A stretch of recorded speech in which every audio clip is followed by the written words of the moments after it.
my friends. Tonight I want to read you one of my favorite stories. It's called Giraffes Can't Dance.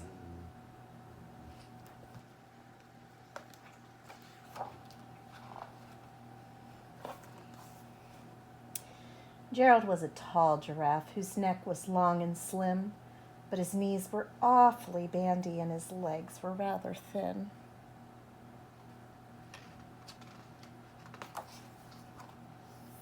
He was very good at standing still and munching leaves off trees.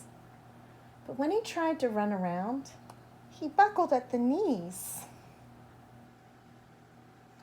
Poor Gerald.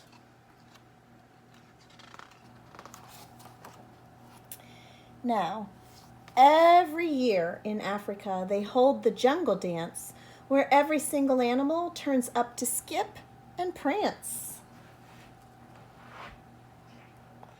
And this year, when the day arrived, poor Gerald felt so sad because when it came to dancing, he was really very bad. I bet he's feeling pretty anxious right now.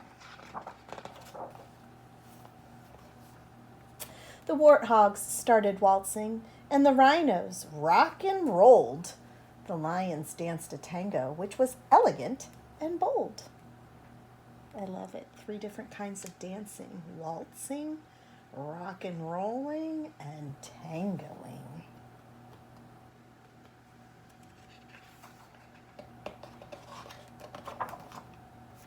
The chimps all did a cha-cha with a very Latin feel, and 8 baboons then teamed up for a splendid Scottish reel. Look at all those different kinds of dances.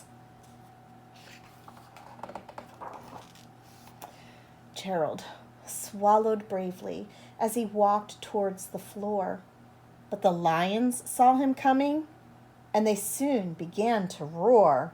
"Hey, look at clumsy Gerald!" the animals all laughed. "Giraffes can't dance, you silly fool! Oh, Gerald, don't be daft."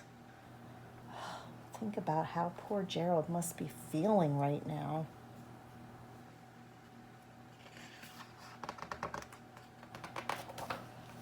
Gerald simply froze up. He was rooted to the spot. "They're right," he thought. "I'm useless. Oh, I feel like such a clot." It makes me sad that people can make you feel that way. So he crept off from the dance floor and he started walking home. He'd never felt so sad before, so sad and so alone.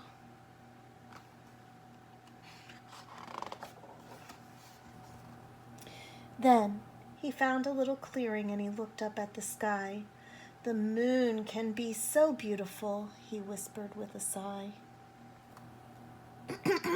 "Excuse me," coughed a cricket who'd seen Gerald earlier on, "but sometimes when you're different, you just need a different song."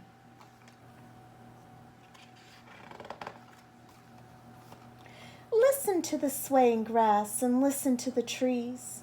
To me, the sweetest music is those branches in the breeze."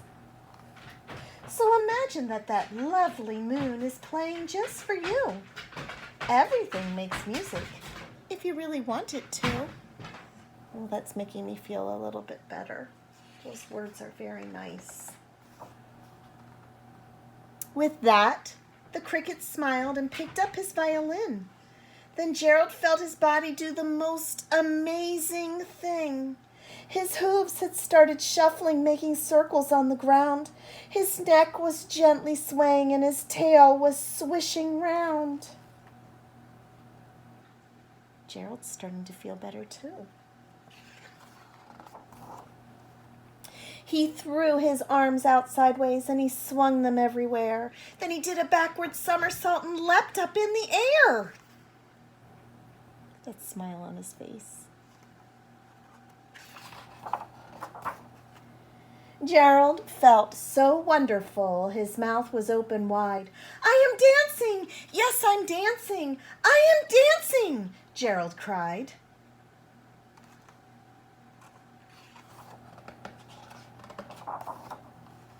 Then, one by one, each animal who'd been there at the dance arrived while Gerald boogied on and watched him, quite entranced.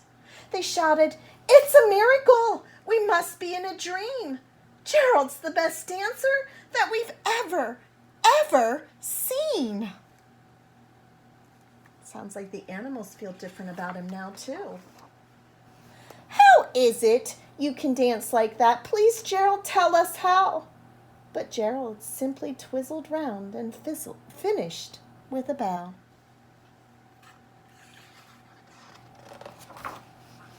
Then he raised his head and looked up at the moon and stars above. "We all can dance," he said, "when we find music that we love." And I love this book because it just makes me think about how somebody's words can make you feel bad, but they can also make you feel really good.